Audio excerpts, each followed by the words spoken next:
Welcome to the Transitions Daily podcast. Transitions Daily is an online recovery group that offers a daily distribution of popular recovery resources accompanied by a secret Facebook group for discussion.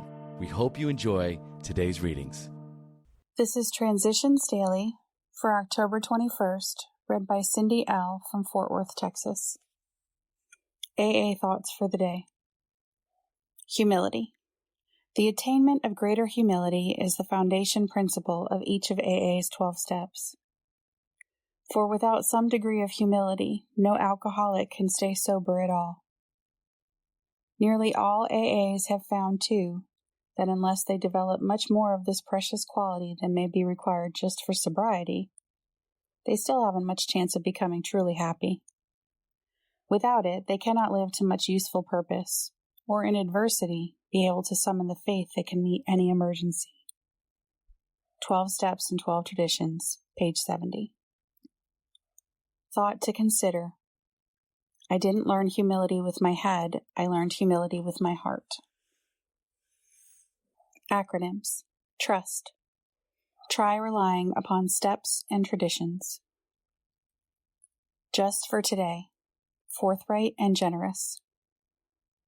Step 9. Made direct amends to such people wherever possible, except when to do so would injure them or others. As soon as we begin to feel confident in our new way of life and have begun, by our behavior and example, to convince those about us that we are indeed changing for the better, it is usually safe to talk in complete frankness with those who have been seriously affected, even those who may be only a little or not at all aware of what we have done to them. The only exceptions we will make will be cases where our disclosure would cause actual harm. These conversations can begin in a casual or natural way. But if no such opportunity presents itself, at some point we will want to summon all our courage, head straight for the person concerned, and lay our cards on the table. We needn't wallow in excessive remorse before those we have harmed, but amends at this level should always be forthright and generous.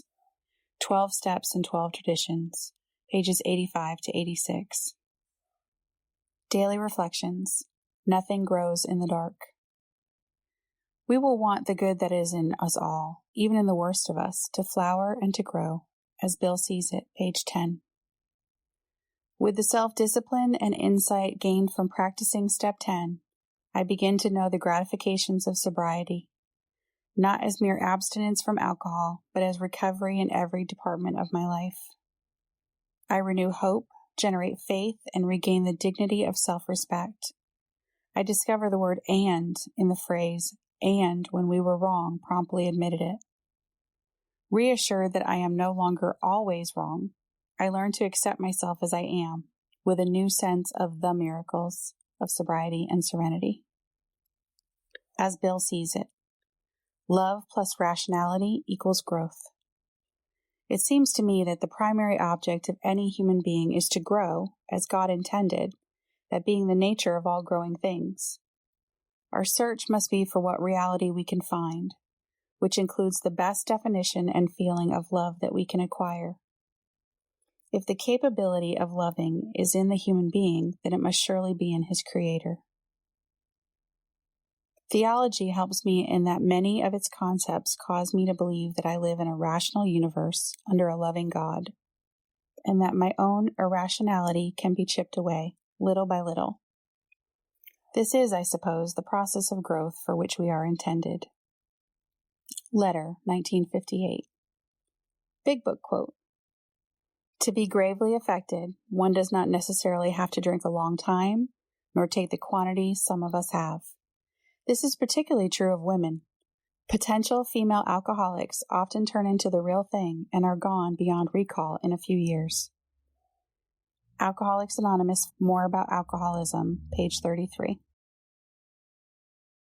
24 hours a day. AA thought for the day. Now that we have considered the obligations of real working members of AA, let us examine what the rewards are that have come to us as a result of our new way of living. First, I understand myself more than I ever did before. I have learned what was the matter with me and now know a lot of what makes me tick. I will never be alone again. I am just one of the many who have the illness of alcoholism and one of many who have learned what to do about it. I am not an odd fish or a square peg in a round hole. I seem to have found my right place in the world. Am I beginning to understand myself? Meditation for the day. Behold, I stand at the door and knock. If any man hear my voice and open the door, I will come into him and will remain with him and him with me. The knocking of God's Spirit, asking to come into your life, is due to no merit of yours, though it is in response to the longing of your heart. Keep a listening ear, an ear bent to catch the sound of the gentle knocking at the door of your heart by the Spirit of God. Then open the door of your heart and let God's Spirit come in. Prayer for the day. I pray that I may let God's Spirit come into my heart. I pray that it may fill me with an abiding peace. Hazelden Foundation, P.O. Box 176, Center City, Minnesota 55012. I am Cindy, and I am an alcoholic. We hope you enjoyed today's readings. You can also receive Transitions Daily via email and discuss today's readings in our secret Facebook group. So for more information, go to dailyaaemails.com today. Other than the 24 hours a day reading, unless otherwise specified, all quotes copyright Alcoholics Anonymous World Services, Inc., 1952 through 2001.